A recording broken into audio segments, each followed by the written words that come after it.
What's up, Hoopball Nation? It's Brandon Marcus from the Hoopball Clippers podcast. We're chatting about an exciting time in Clipperland with Kawhi Leonard and Paul George looking to lead the team to an NBA title. Tune in to hear guests ranging from TV voice Brian Seaman and radio voice Noah Eagle to various beat writers and team bloggers. Follow the podcast on Twitter at HoopballClips and follow me at BD Marcus. Looking forward to having you tune in. The following is a Hoopball presentation.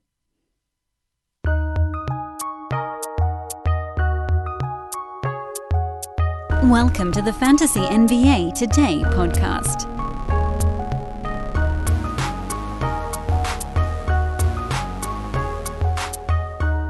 Weekends are tough, man.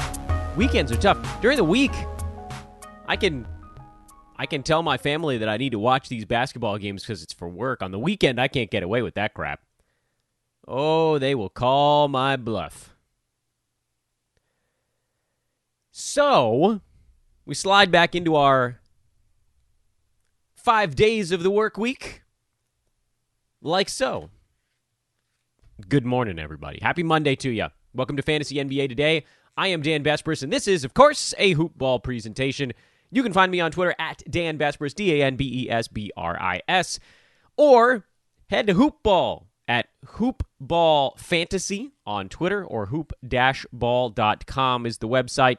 Yes, I know we've been told 100 times that the hyphen is annoying. We agree, but there's a squatter on Hoopball, so maybe you guys can torture him until he gives up the domain name.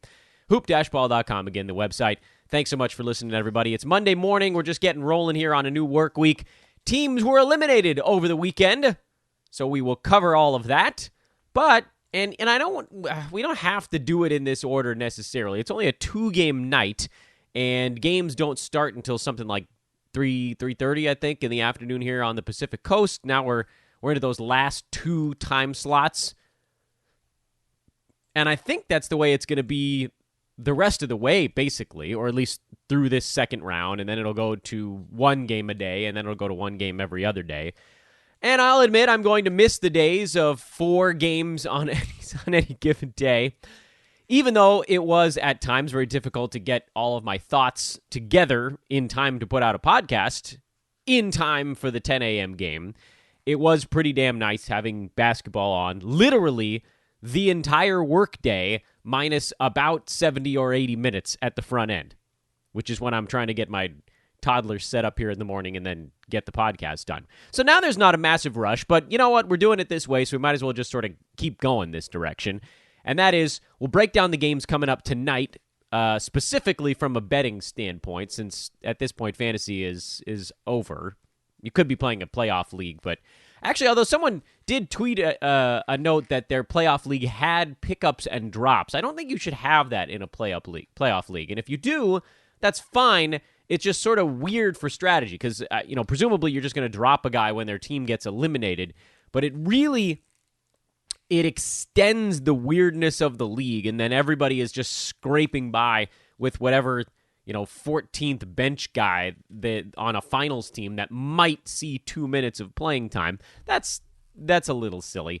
I think the set it and forget it, they call it best ball during the regular season. Best ball playoff leagues are just so much simpler, so much more straightforward that you draft your guys, you make your calls based on how deep you think they're going to go in the playoffs, and then it's done. Easy enough, right? Easy enough. All that to say, fantasy's effectively done. So let's just start talking about what's coming up tonight.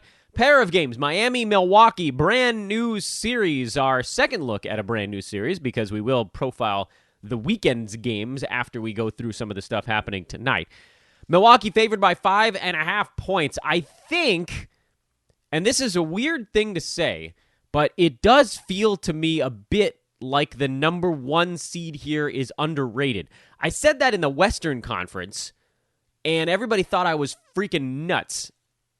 I mean, seriously, I basically, even by the gambling community, they thought I was crazy. And I was like, look, you guys can tell me all you want that the Blazers are going to beat the Lakers. I don't think they're going to win all 4. All the Lakers had to do was figure out how to shoot a little bit, and they did. and they shot a lot, as it turned out. Anyway, we'll talk about that series in a minute. But it's a strange phenomenon, especially with the Lakers. I mean, that's the ultimate public team in the NBA. That's the team that always gets public action.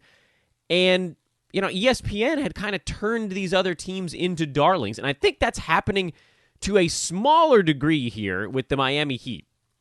There is a measure of love for Miami, which is warranted, and then there's a measure of love for Miami, which is over what's warranted. And I think we've cleared that threshold now, where the Heat, and they beat the Pacers pretty handily. It was a sweep. Indiana was in every ballgame in Miami. We talked about this last week.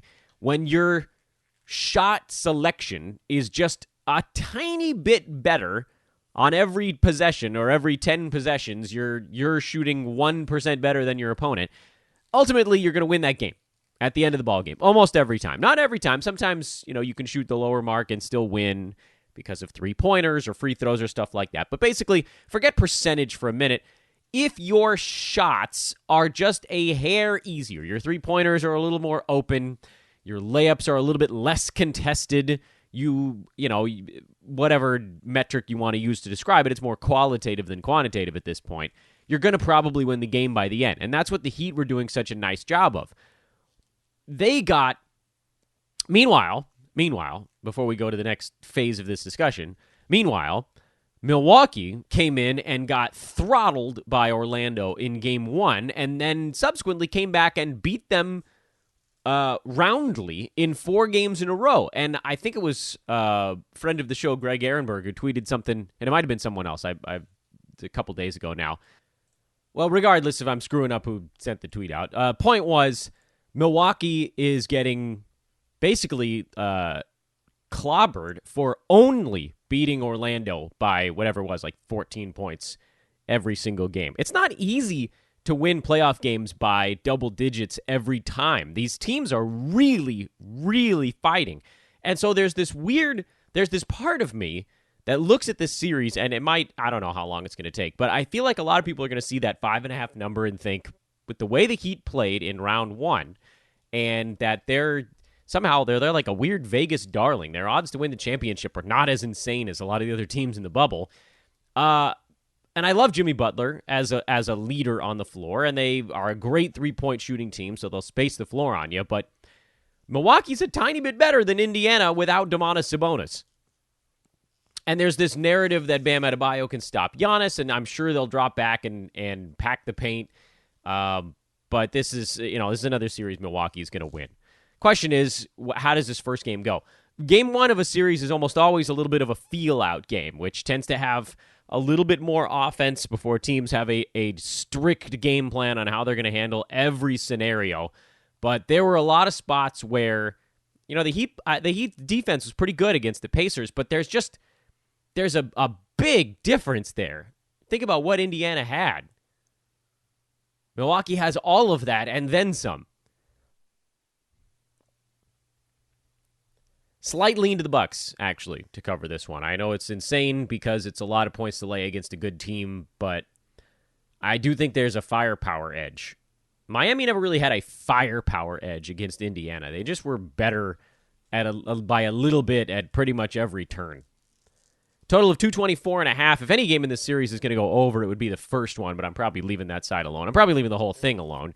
And then Game 2, Houston and OKC. Rockets have a chance to close out the Thunder. We saw what happened in that last ball game. Friend of the program and fellow hoopball host David Williams commented on Twitter that I referred to Russell Westbrook as serviceable before their game on Saturday. And, I was a little bit tongue-in-cheek in the way I presented it on the Friday podcast, which is, look, he fills a gap that team desperately needed, which is having someone to run an offense when James Harden is off the floor. I don't know that I expected the game to go quite like this. OKC shot 31.5% for the ball game. Rockets were only at 43%, but that was more than enough for a massive blowout because OKC just couldn't hit anything. They're still, by the way, letting them fight. They're letting them play in this ball game. But Houston got a big one from Rob Covington. Eric Gordon actually played better because he stopped only chucking three-pointers. I swear, I know he's hit a lot of threes in his life, but I promise I've never seen a single one go in. PJ Tucker and Dennis Schroeder got ejected, which probably didn't play a role in the final deal, but Schroeder has been the one guy, Chris Paul, I should say. Schroeder and Chris Paul have been the guys that have been able to get what they want on that OKC side. But this is what that game kind of epitomized what we've been talking about throughout the series, which is if Houston can keep the Thunder in front of them, then the Thunder have no opportunity to exploit their advantage. Their advantage over Houston, and it's pretty much every team's advantage over the Rockets, is that the Rockets are small. They have no rim protection. They have pretty good post defense because all their guys are little bricks that can run around and shoot basketballs. They're like, look at PJ Tucker is the mold for that team, who's 4, 5, 6 inches undersized for the position he's playing, but he's the right weight for it. Dude is stout, man. Eric Gordon is stout. So is Harden. Rob Covington is less stout, but also his defense is amazing. So you balance that out. They're the stout small ball team. So then if you're a team like OKC, where if you get a ball to a big man anywhere near the bucket, there's no guarantee it's going in. Steven Adams needs uncontested runs to the rim. There are a lot of teams out there that have guys that can punish Houston on the interior. And Adams can do it a little bit on the offensive glass. But from a schematic standpoint, when Steven Adams has a tiny dude on him, and think about it from this perspective, Steven Adams is being guarded by PJ Tucker. He's not going to back that dude down. What if there was a switch? Since Houston does generally switch everything. What if the ball handler on your team was being guarded by, I don't care, Eric Gordon or Russell Westbrook or even James Harden, and you ran a Steven Adams screen and they switch it. And now Adams suddenly has Eric Gordon on him, who's got almost like we're talking about like a 9, 10-inch height advantage. He still can't do anything with it. I don't see how Oklahoma City, and then, from the other side, if you're the guard, you're still looking at a 6'6" wing. No matter what you do, no matter how many switches you induce, it doesn't help you. The only way it helps you is if you can exploit Houston for being small. You need an offensive-minded big man to have any success in this mold. I'm looking, of course, at the next round matchup. The Lakers do have one of those in Anthony Davis, who can, if he tries to back these dudes down, that's a bad idea, but he can get to about 15, 16 feet, and then with a 9-inch height advantage, just shoot right over people. Basically unguarded mid-rangers every time if they want it. OKC can't do that. They have to find a way to get past the Houston defense on an initial run. It's why Schroeder's been the most effective player on the team, and Chris Paul, who will lump in there as well, who's also had a very good series. Paul can get to his spots because of his weird little mid-range game, and Schroeder can get to his spots because he's quicker than the guys he's going up against. But then we saw it in this game. They didn't really get past the defense, and they got really ugly looks. Now, admittedly, this was about as bad as it could go. They couldn't make any of their jumpers, and poor Luguentz Dort took 16 shots and just heaving bricks for the entire ball game.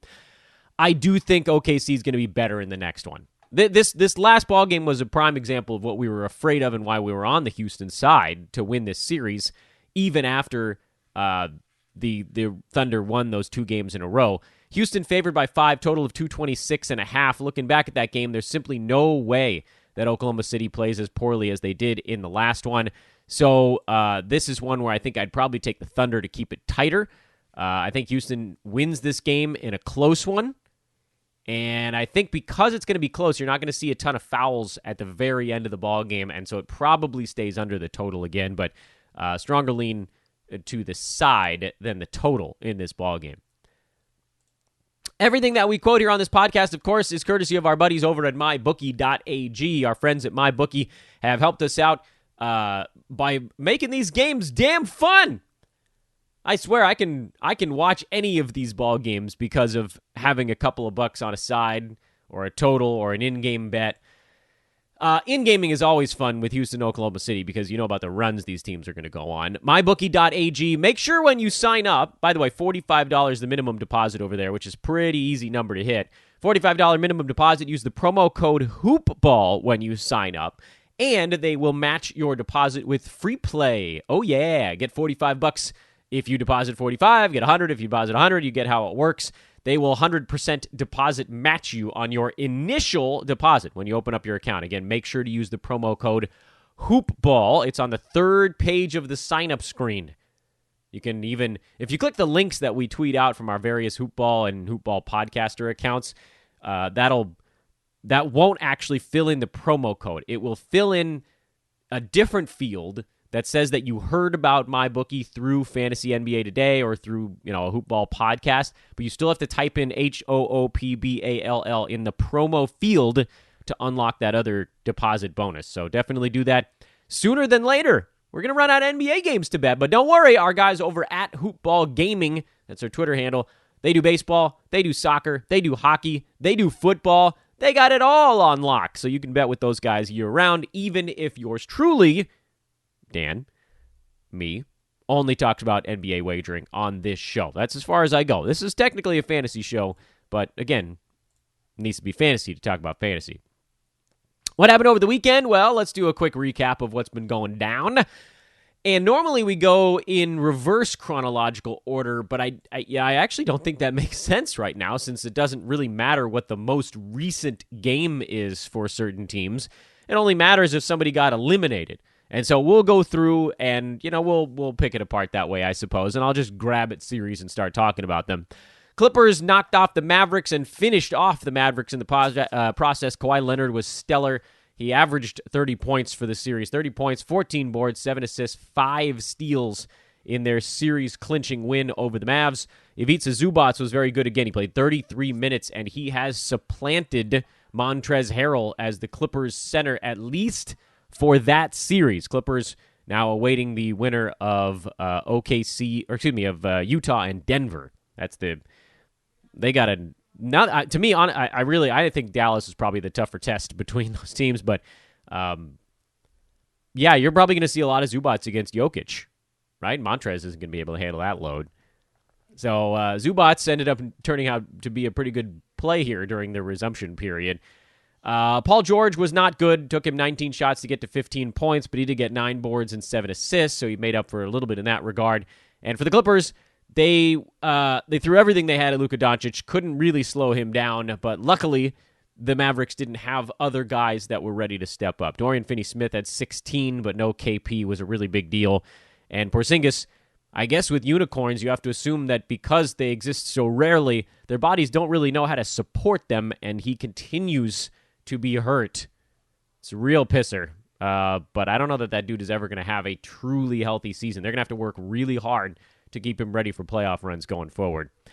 So the Mavs season comes to an end, but a lot of good things for Dallas, and we will do some sort of off-season assessment of them, who's on the books, who's coming off the books, and what that all means. But that will not be on today's podcast. The Clippers now lie in wait because they'll have a few days off here. The Nuggets and Jazz don't play again until tomorrow, and so presumably that means their next round couldn't start any earlier than Thursday. So Clippers have a few days off here to sit and wait.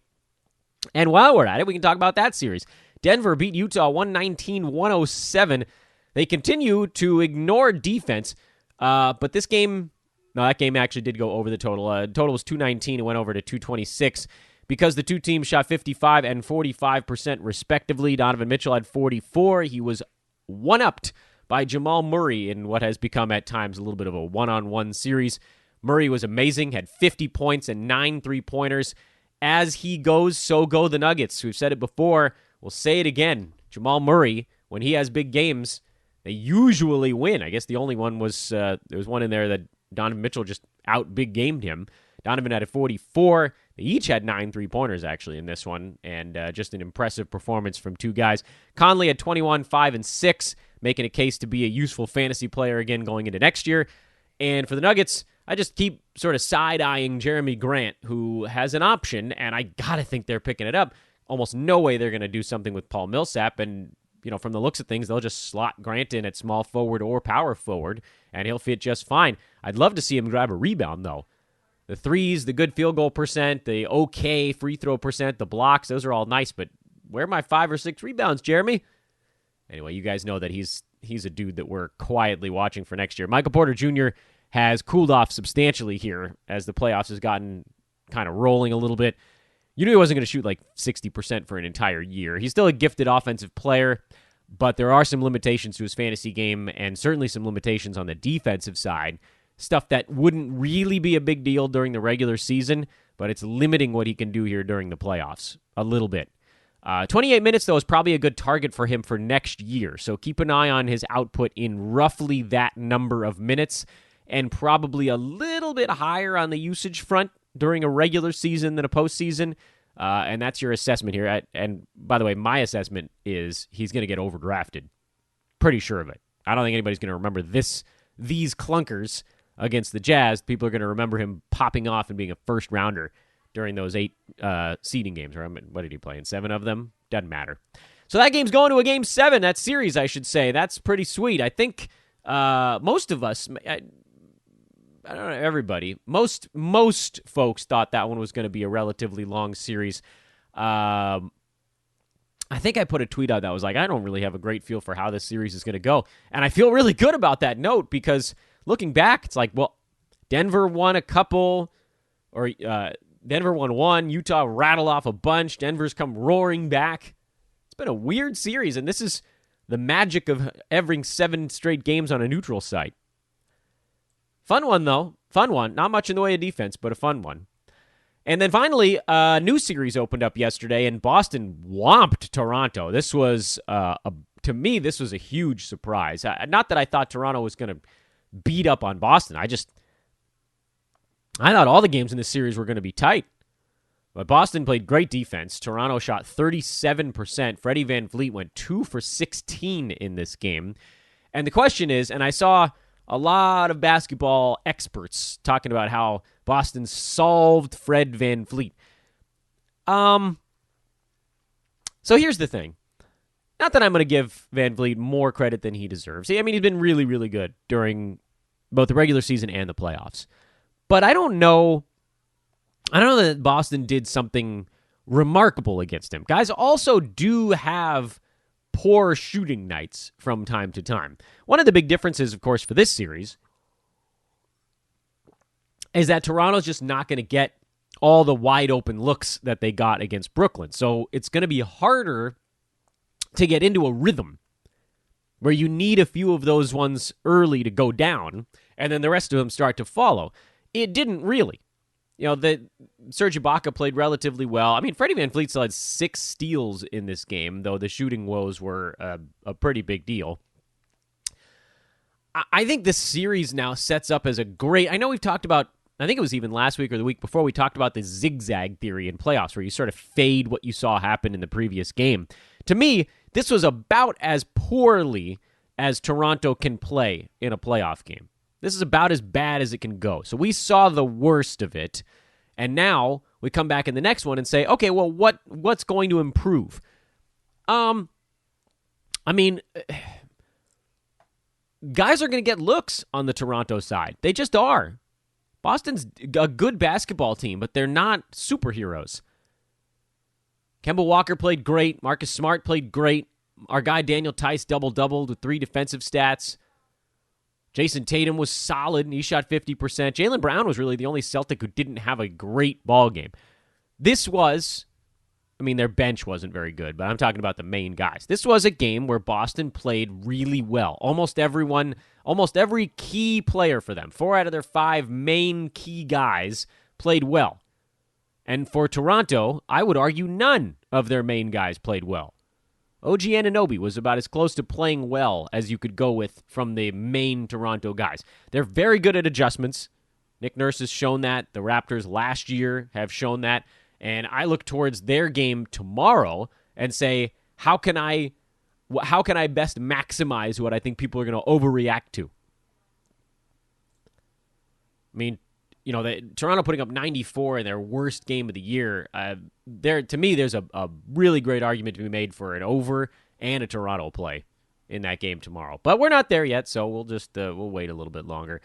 Turning the clock all the way back to Saturday, the Lakers finished off the Blazers in a minimal defense performance. Lakers shot 55%, Blazers 47%. CJ McCollum was very good. He had 36. Melo was excellent. He had 27 in sort of the, I'm going to take it to LeBron before my season comes to an end.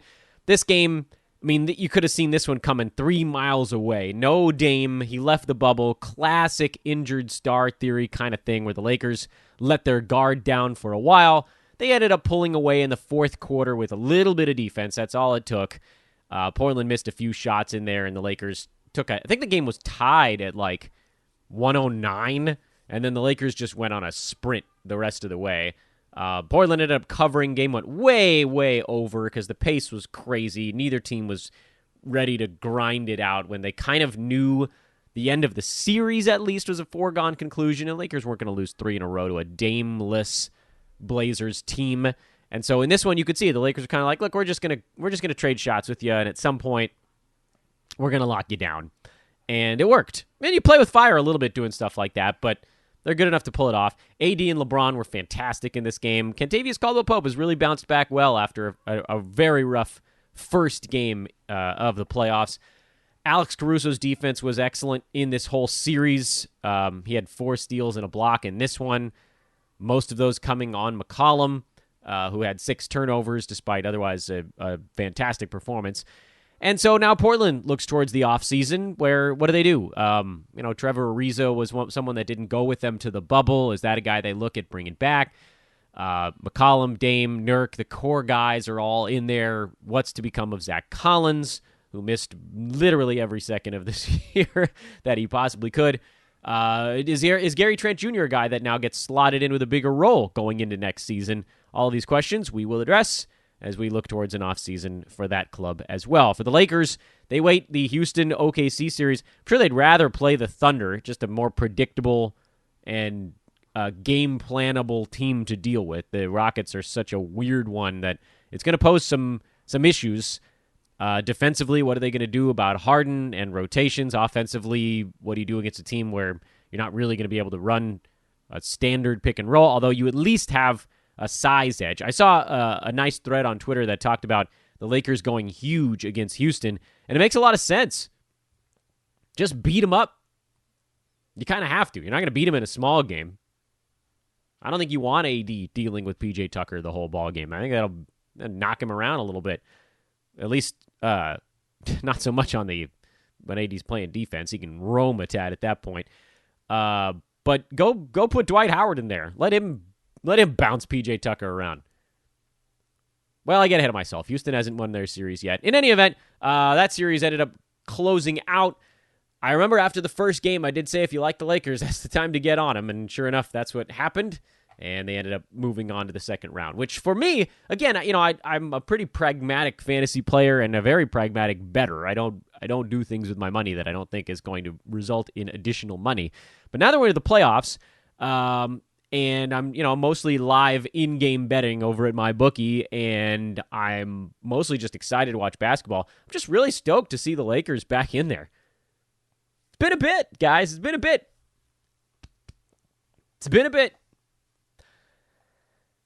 Hey, maybe you've been quarantined for a while and you're getting a little bit fuzzy. You know what you can do about that? You can head on over to manscaped.com, use promo code HoopBall20, and get yourself 20% off and free shipping on the Lawnmower 3.0. Magically upgraded from the Lawnmower 2.0 to include a built-in LED light and full waterproof technology. Shave in the shower with the Lawnmower 3.0. 20% off, free shipping. Go get one. I know you want to. We're just going to keep repeating it until you actually go do it. So go do it. Clarion call going out once again for those of you that are listening here and thinking, just enjoying the betting conversation, Dan. Well, hit me up at Dan Besbris, DanBesBris on Twitter, or just Google Dan from Hoopball. It works relatively well at this point. And hit me up. We're looking to add to our betting team, our sales team. Actually, we'll basically add to anyone. But in particular, we really want to grow the gambling expert team right now. Troy does a wonderful job with our soccer plays. Devin, baseball. Ira, hockey. There's so much expertise. They all love football. I know that. But if you're really enjoying sports betting and you're kind of deep into it, down that rabbit hole, hit me up. We're looking for more folks who really want to expand what we're doing over here. So toss me a line. You can also email us, teamhoopball@hoop-ball.com. That'll about do it for our Monday show. I know we were going to do a little bit more on the resumption or the bubble rank stuff, but ultimately that felt like a kind of a waste of time. So sorry if you listened to the Friday show and thought this is dumb. But you know what? We do about 250 some odd, like 240 shows a year. And this year we haven't had regular full season fantasy basketball in 5 months. And it'll probably be at least another 4 before we do. So got to talk about something. Again, I'm Dan Vespers. Thanks so much for listening. This was Fantasy NBA Today. We'll talk to you guys tomorrow. So long.